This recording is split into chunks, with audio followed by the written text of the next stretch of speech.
अस्सलाम वालेकुम डेयर। आज हम 11th केमिस्ट्री न्यू बुक के चैप्टर केमिकल बॉन्डिंग की एक्सरसाइज के शॉर्ट क्वेश्चन को यहाँ पे हम हल करेंगे। तो डेयर पहला यहाँ पे क्वेश्चन हमारे पास है डिफाइन द फॉलोइंग, जिसमें डाइपोल की तारीफ पूछी गई है, बॉन्ड ऑर्डर की, परमानेंट डाइपोल फोर्सेस की और लंदन डिस्पर्सन फोर्सेस की। हम यहाँ पहले डाइपोल को डिफाइन करते हैं। A molecule with partial positive charge on one part and partial negative charge on the other part is called a dipole. एक ऐसा मॉलिक्यूल जिसके एक तरफ पार्शियल पॉजिटिव चार्ज हो और उसके दूसरे किनारे पर पार्शियल नेगेटिव चार्ज हो, ऐसे मॉलिक्यूल को हम डाइपोल कहते हैं। ए dipole is created when two atoms in A molecule have different electronegativities. और ये किस वजह से हमारे से वजूद में आते हैं? एक मॉलिक्यूल में अगर दो एटमों की इलेक्ट्रोनेगेटिविटी का फर्क हो, उस वजह से डाइपोल बनते हैं। Causing unequal sharing of electrons, one and become slightly negative and the other slightly positive बन जाता है। इसकी एग्जांपल HCl है। HCl के अंदर हाइड्रोजन की इलेक्ट्रोनेगेटिविटी कम होती है, जिस वजह से इसके ऊपर पार्शियल पॉजिटिव चार्ज आ जाता है, जबकि Cl की इलेक्ट्रोनेगेटिविटी ज़्यादा होती है, इसलिए इसके ऊपर पार्शियल नेगेटिव चार्ज आ जाता है। डेयर नेक्स्ट हमारे पास है bond order. The number of bonds form between two atoms after the atomic orbital overlap. Atomic orbital overlap के बाद जो आपके पास नंबर ऑफ बॉन्ड्स बनते हैं उनको आप बॉन्ड ऑर्डर कहते हैं, and is taken as the half of the difference between the number of bonding electrons से A and anti bonding electrons से B। Bond order is equal to A minus B over 2। Next हमारे पास है permanent dipole forces. The force of attraction between the positive end of a polar molecules and the negative end of a nearby molecule is called permanent dipole forces. इसकी example interaction between HCl molecule. एक HCl का molecule जब दूसरे HCl के molecule को attract करता है तो इनके दरमियान जो फोर्स क्रिएट होती है उसको आप परमानेंट डाइपोल फोर्स कहते हैं। तो डेयर ये परमानेंट डाइपोल कौन सा होता है? एक ऐसा मॉलिक्यूल जिसके अंदर इलेक्ट्रोनेगेटिविटी के डिफरेंस की वजह से पॉजिटिव और नेगेटिव किनारे वजूद में आ जाएं। ठीक हो गया। नेक्स्ट हमारे पास है London dispersion force. The momentary force of attraction between an instantaneous dipole and the induced dipole is called London dispersion force. It is also called as instantaneous dipole induced dipole forces. इसकी example है interaction between noble gas atoms like bromine. Dear यहाँ पे terms इस्तेमाल हुई हैं। एक यहाँ पे आपके पास है इंस्टेंटेनियस डाइपोल और दूसरा यहाँ पे है इंड्यूस्ड डाइपोल। हम इन दोनों को भी डिफाइन कर लेते हैं। When two atoms come close, जब दो एटम एक दूसरे के करीब आए, ऐसे एटम एक दूसरे के करीब आए जो डाइपोल ना हो, then their electron repel each other, इनके इलेक्ट्रॉन एक दूसरे को रिपेल करते हैं, thus electronic cloud may disturb, therefore a charge separation और dipole is produced in the atom.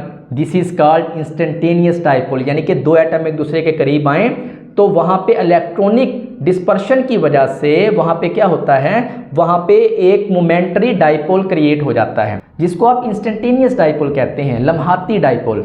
अब दिस इंस्टेंटेनियस डाइपोल, ये वाला जो इंस्टेंटेनियस डाइपोल बना है, then disturb the electronic cloud of other nearby atoms, साथ वाले एटम के इलेक्ट्रॉनिक क्लाउड को ये डिस्टर्ब कर देगा। So a dipole is induced in second atom. तो इस इंस्टेंटेनियस डाइपोल की वजह से साथ वाले एटम में डाइपोल मार से वजूद में आएगा, जिसको आप इंड्यूस्ड डाइपोल कहते हैं।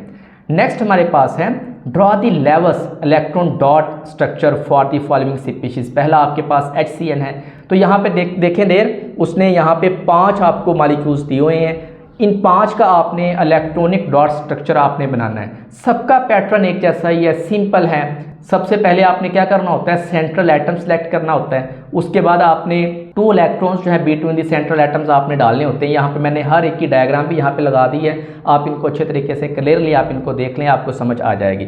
उसके बाद हमने क्या करना होता है, तीसरे नंबर पे हमने इनका ऑक्टेट मुकम्मल करना होता है। उसके बाद इनकी बॉन्डिंग को समझें, carbon to nitrogen triple bond होता है, तो इसलिए यहाँ से देखें एक पैर ऊपर से और एक पैर नीचे से इन दोनों कार्बन और नाइट्रोजन के दरमियान शिफ्ट हो जाएगा।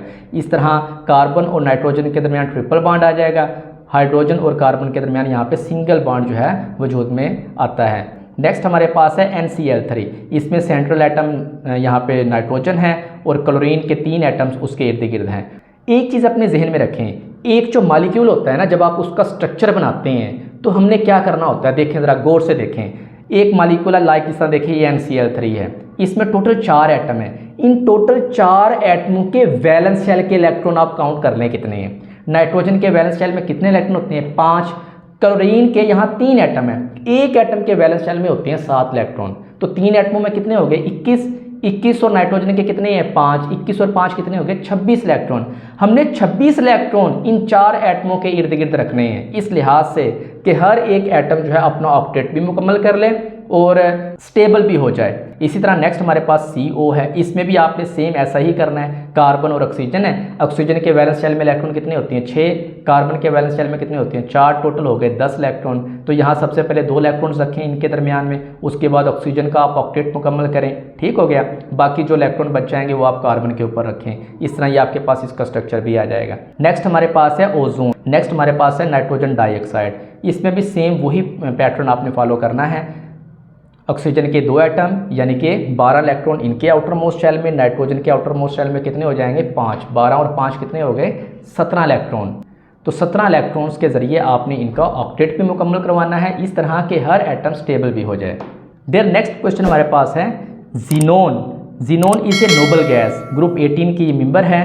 Xenon trioxide has the following structure, उसका स्ट्रक्चर ये उसने दिया हुआ है। अब क्या कहता है, क्वेश्चन नंबर 1 इसका है, by counting electron pair around this central atom explain why xenon trioxide has this shape. तो dear in xenon trioxide, xenon is the central atom. Xenon has 8 valence electron. It forms 3 double bonds with 3 oxygen atoms using 6 electrons. Remaining 2 electrons form 1 lone pair on xenon. So total electrons कितने हो जाएंगे, यहाँ पे domains 4 हो जाएंगे, 3 bonding और 1 lone pair. According to valence shell electron pair repulsion theory 4 electron domains form a tetrahedral electron geometry, but due to 1 lone pair the actual molecular shape becomes trigonal pyramidal. Next इसका second use है, draw a structure of xenon trioxide showing a partial charge on this atoms and the direction of the dipole movement in the molecule. तो dear यहाँ पे मैंने इसकी diagram बना दी, आप इसको ड्रा कर लें. xenon trioxide has a trigonal pyramidal geometry with polar bonds. The dipoles arises from electronegativity difference as oxygen has higher electronegativity than xenon, creating a net dipole towards oxygen atom. Next question हमारे पास है, the structural formula of propane acetone is, उसने acetone का यहाँ structural formula दिया हुआ है. अब कहता है show how the central carbon atom form sigma and pi bonds through a hybridisation.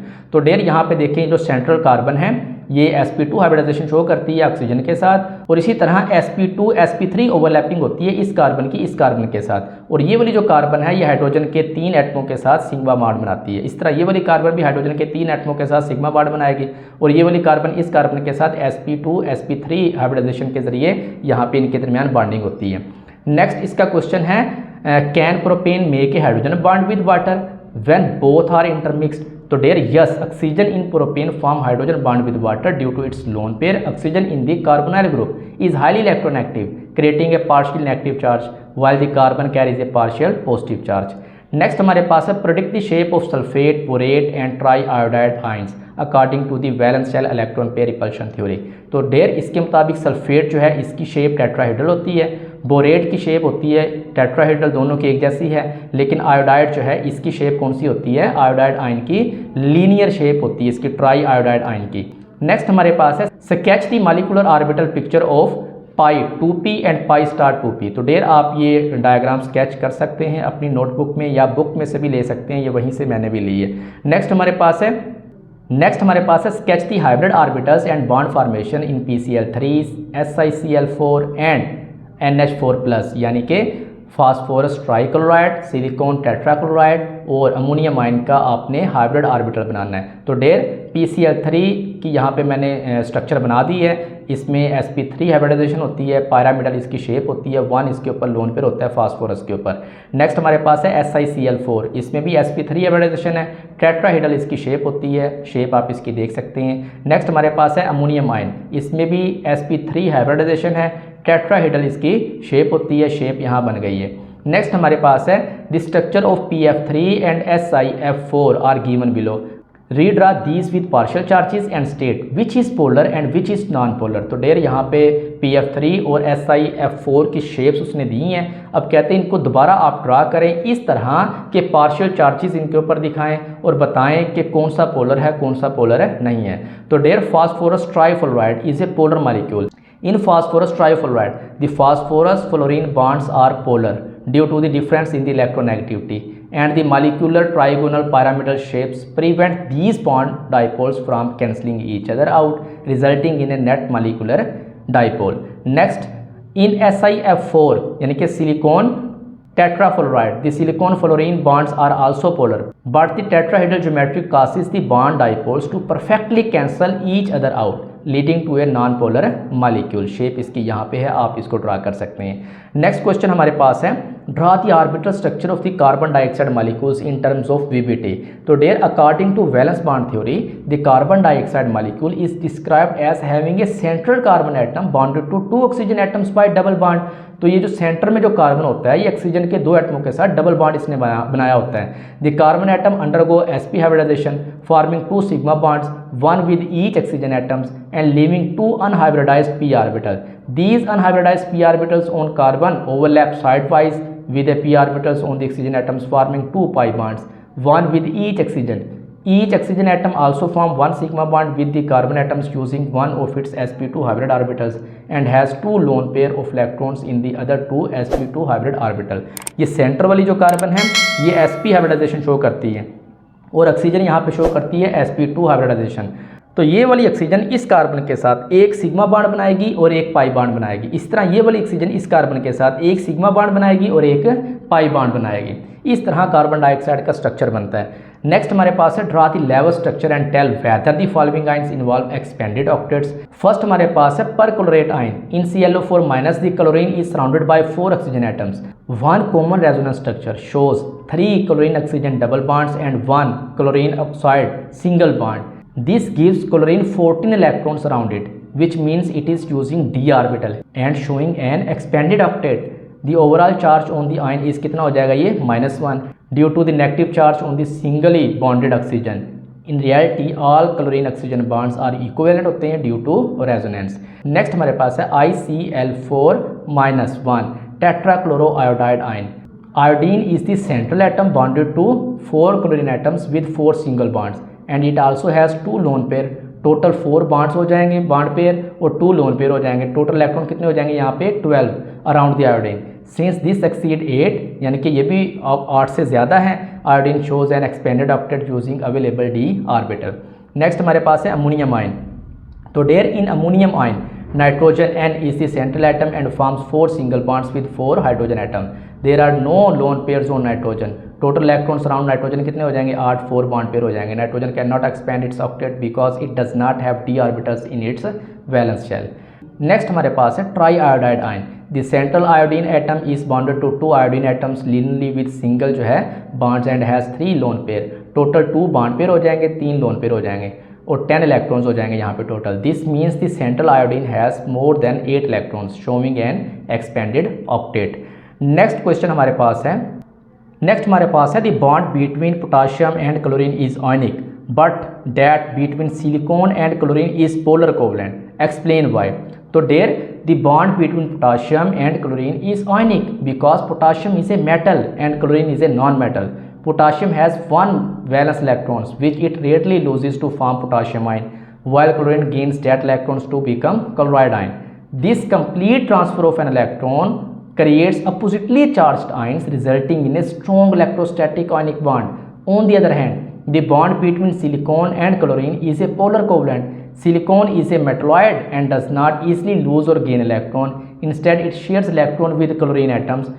However, chlorine is more electronegative than silicon, so it pulls the shared electrons closer to itself, making the bond partially negative on chlorine and partially positive on silicon. This unequal sharing creates a polar covalent bond. Next हमारे पास है SO2 is a polar molecule but SO3 not justify. तो dear SO2 sulfur dioxide is a polar molecule because it has a bent or V-shaped molecular geometry due to the presence of a lone pair on the sulfur atom.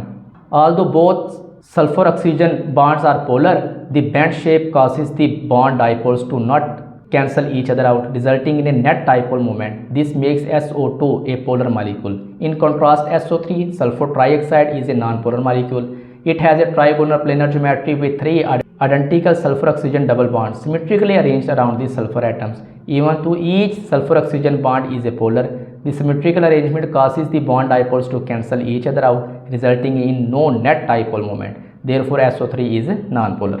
Which of dication, dioxygen and dianion of dioxygen ion would be paramagnetic? Give reason in the light of MOT. तो dear, according to molecular orbital theory, cationic molecular oxygen ion has 14 electrons.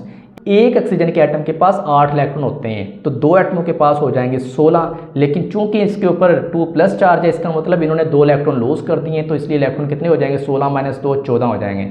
While O2 - 2 यानी oxygen के एक atom के पास 8, 2 के पास कितने हो जाएंगे? 16, और 2 यहाँ पे नेगेटिव चार्ज हैं, 2 इलेक्ट्रॉन उन्होंने गेन किए हैं, तो टोटल कितने हो जाएंगे? 18 electrons. In O2, 2+ all electrons are paired up to the pi2px and pi2py bonding orbitals with no electrons in anti-bonding orbital. Therefore, O2 2+ is क्या है? Diamagnetic है। And similarly, in O2 2- all electrons completely fill the molecular orbitals, including the anti-bonding pi star orbitals. Since all electrons are यहाँ पे paired होते हैं in both cases, both दोनों ions जो हैं ये वाले R क्या होंगे? ये diamagnetic होंगे in nature. Neither of them is paramagnetic. Next question हमारे पास है, which of the following bond would be most polar? Carbon chlorine, silicon fluorine या सेलेनियम फ्लोरीन? तो dear, polarity of a bond depends on the difference in electron activity between the two bonded atoms. Greater the difference, the more polar the bond. Among the given option, fluorine is the most electron active element. इसकी electron activity कितनी होती है? 4. Comparing electron activity, silicon की 1.8 है, carbon की 2.5 है, selenium की 2.4 है, एंड क्लोरीन की कितनी है? 3.0 है. Silicon fluorine bond has the greatest electron activity difference. कितना आता है यहाँ पे difference? 2.2. Followed by selenium fluorine, कितना आता है? 1.6. एंड देन कार्बन क्लोरीन, इसका कितना डिफरेंस है? 0.5. Therefore the silicon fluorine bond is the most polar due to the highest electron activity difference. Next हमारे पास है, compare the bond energy of a single, double and triple bonds between the same two atoms. Hydrogen hydrogen, oxygen oxygen double bond, nitrogen nitrogen triple bond. Explain the trends in terms of the numbers of shared electron. तो dear, bond energy increases as the number of shared electron pair between the two atoms increases. A single bond involves 1 pair of shared electrons, like जिस तरह hydrogen hydrogen के दरमियान है. A double bond involves 2 pair of electrons, जिस तरह यहाँ पे देखें ऑक्सीजन ऑक्सीजन के दरमियान है. And triple bond involves 3 pairs, like जिस तरह यहाँ नाइट्रोजन नाइट्रोजन के दरमियान है.